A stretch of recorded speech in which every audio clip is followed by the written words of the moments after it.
All right, people, aloha and welcome back. Radical Independent, me here, Dave, you're a bunch of radical independents, hopefully. Even if you're part of a tribe, hopefully you'll see the light and not be in a tribe anymore.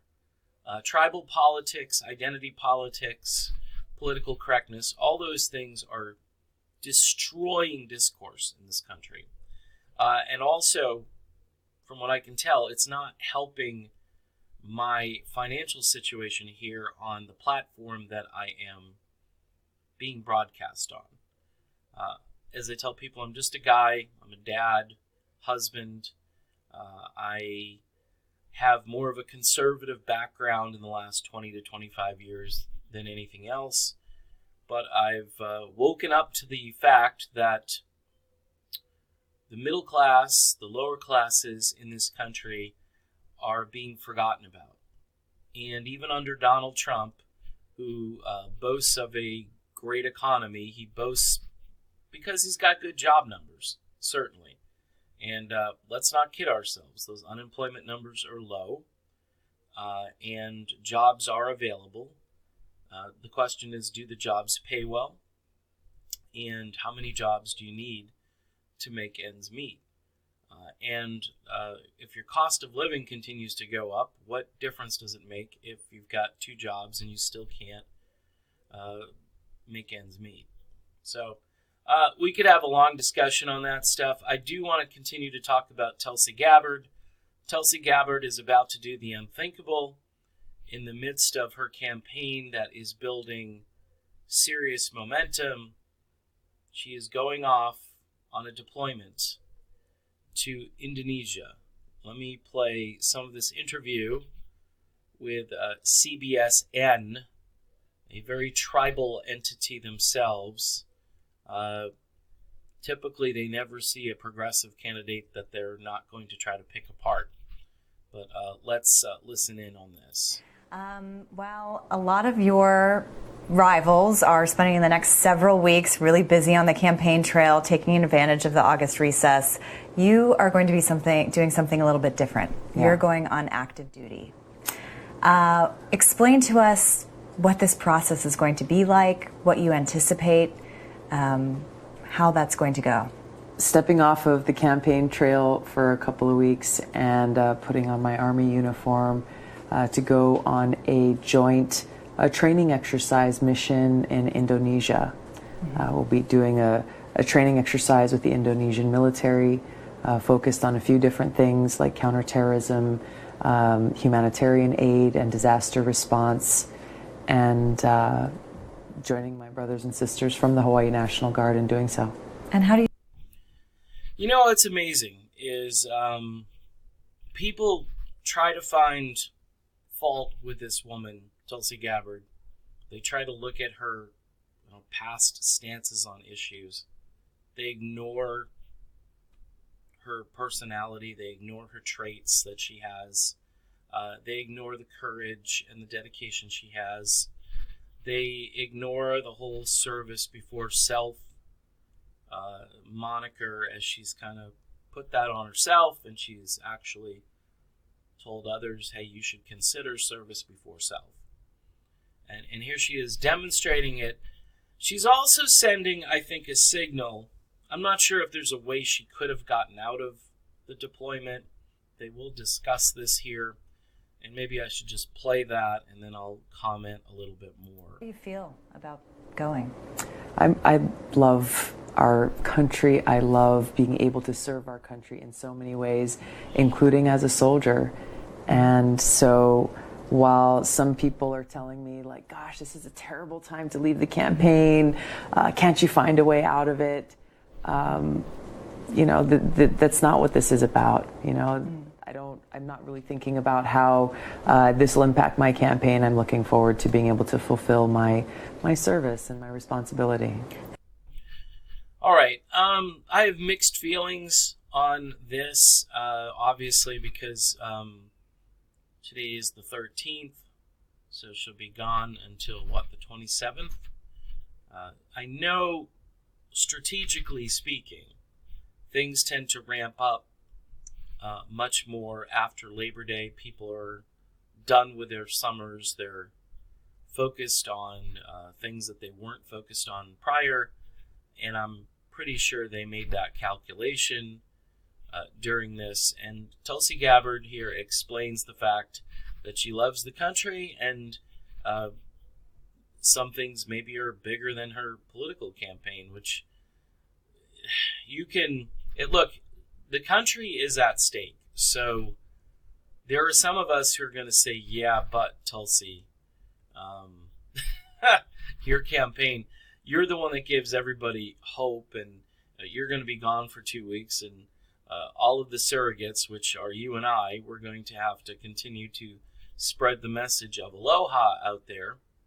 And I get that. I get it that I think she trusts the process, and she's trusting us to fill in for her while she's away. Now,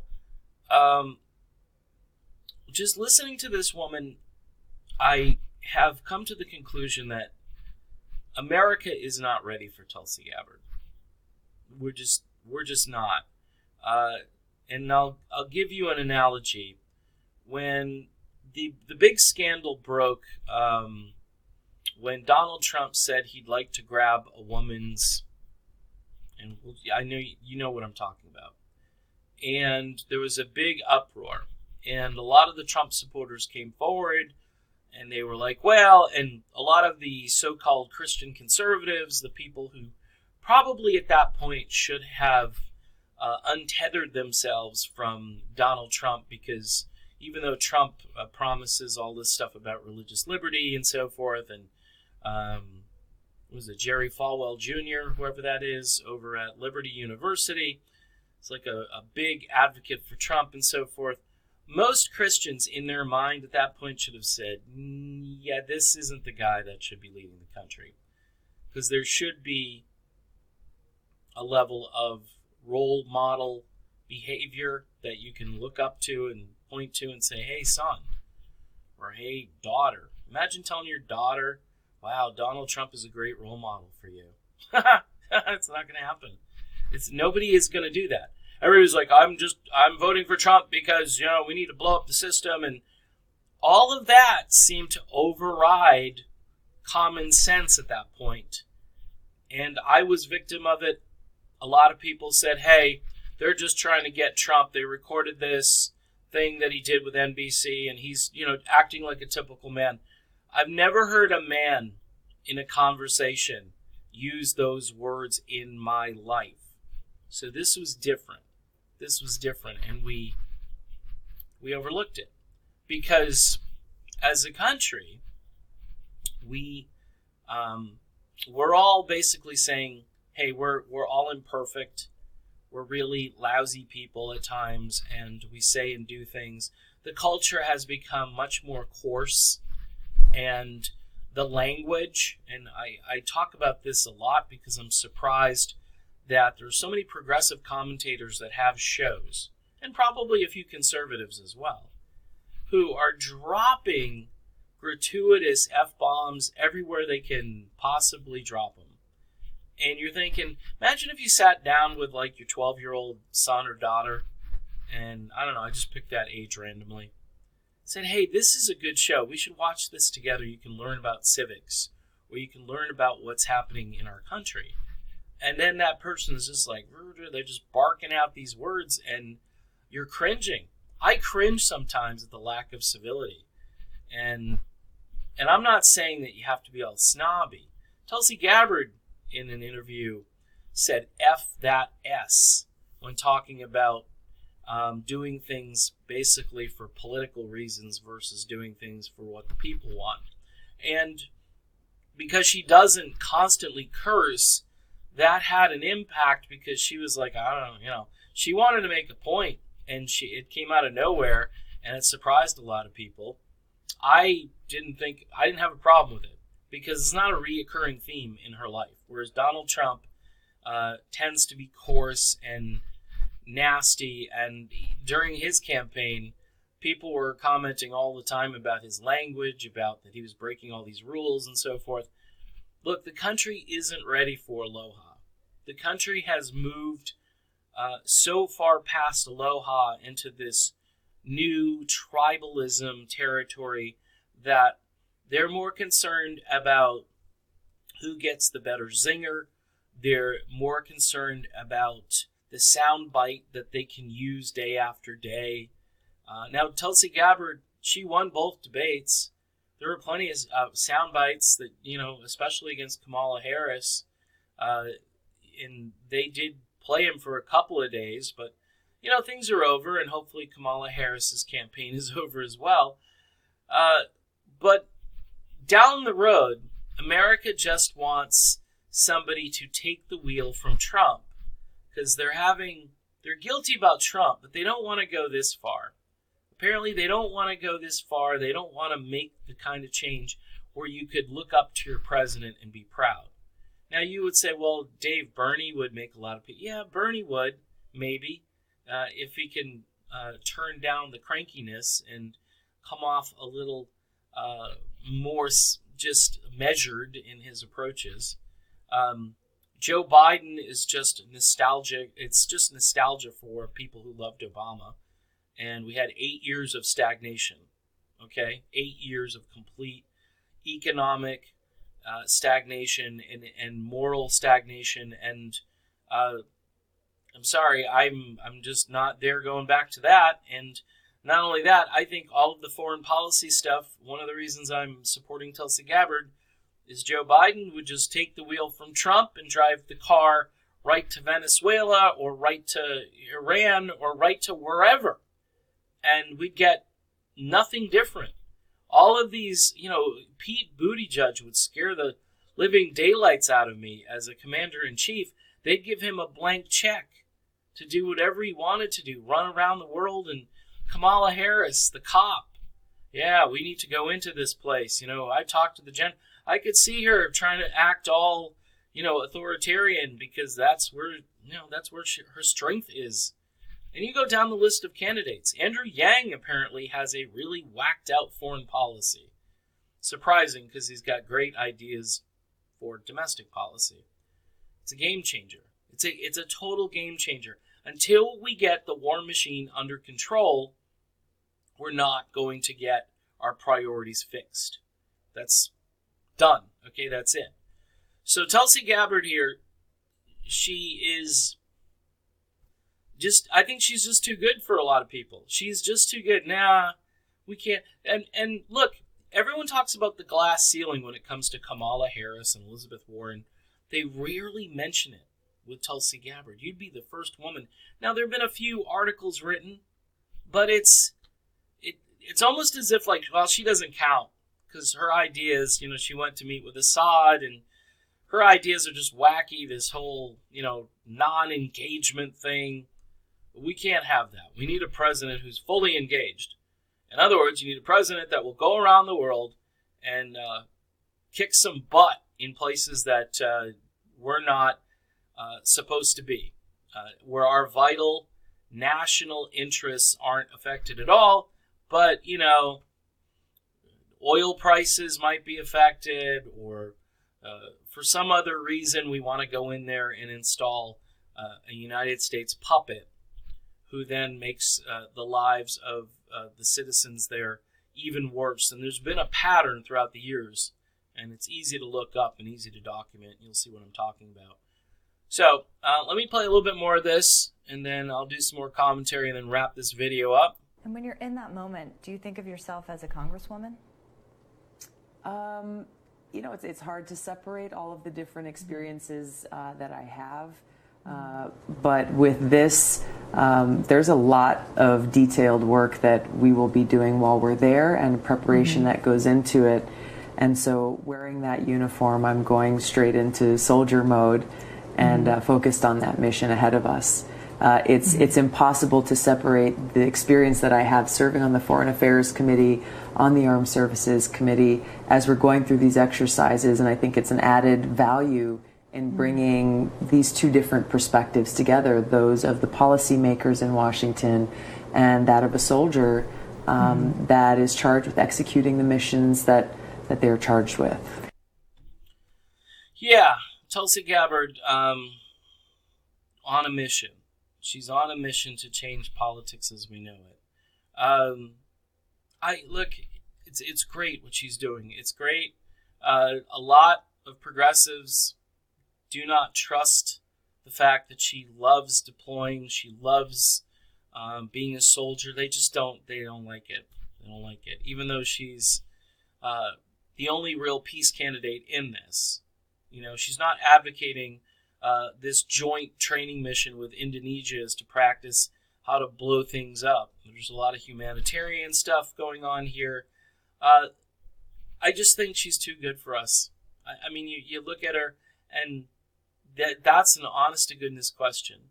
You had this guy who coarse and crass, and he became the president because people wanted to shake the political system up. Now, you could have a president who shakes the system up, but who's honorable and decent, and she would be completely Teflon in a debate with Donald Trump. Donald Trump started getting on her record or something like that. She's got all these proposals legislatively. She's served her country, whereas Trump hasn't. I mean, you'd have people marching over. All the never-Trumpers would probably say, you know what? Here's our opportunity to vote for a real American hero, somebody who's gone into combat, somebody who had this massive responsibility to report of all the people who are losing their lives over there, and somebody who decided to say, hey, you know what? I want to serve my country. This happens to her. 9/11 happens. I'm going to go serve my country. This is a different type of person, and I don't think people are fully ready for this level, this caliber of individual running the country. And it's just shocking and sad that it boils down to maybe jealousy. That whole TYT channel, the way they brushed her off and tried to go right in after her rather than lifting up all of her proposals and ideas, and they're trying to find contradictions in what she's saying. And she doesn't play that game. She just wants to be who she is.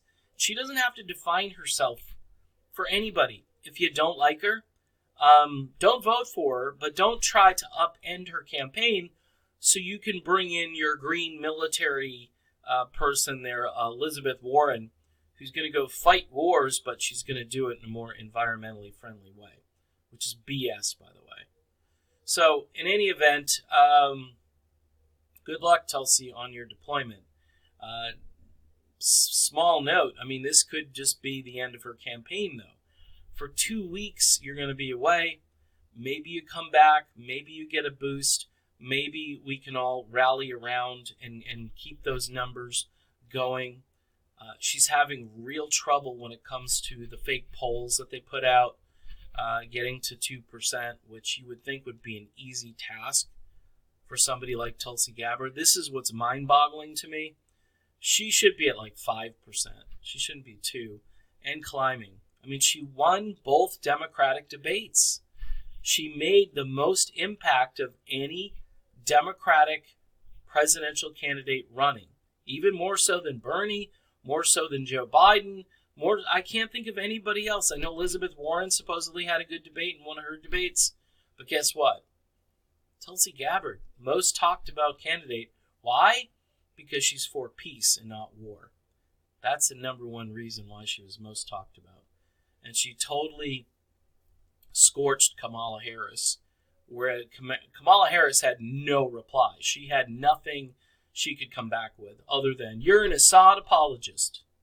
And we've heard that. We've seen that movie over and over again. And most of us are on to the fact that it's nothing more than just a smear campaign against her. Anyway, folks, I don't know what your opinion is. It's a part of me wishes she could just stay home from this deployment. But the other part of me knows this is who she is. And this is why I think she's probably just too good for everybody. She is. She shouldn't run for president. She should run a nonprofit or something.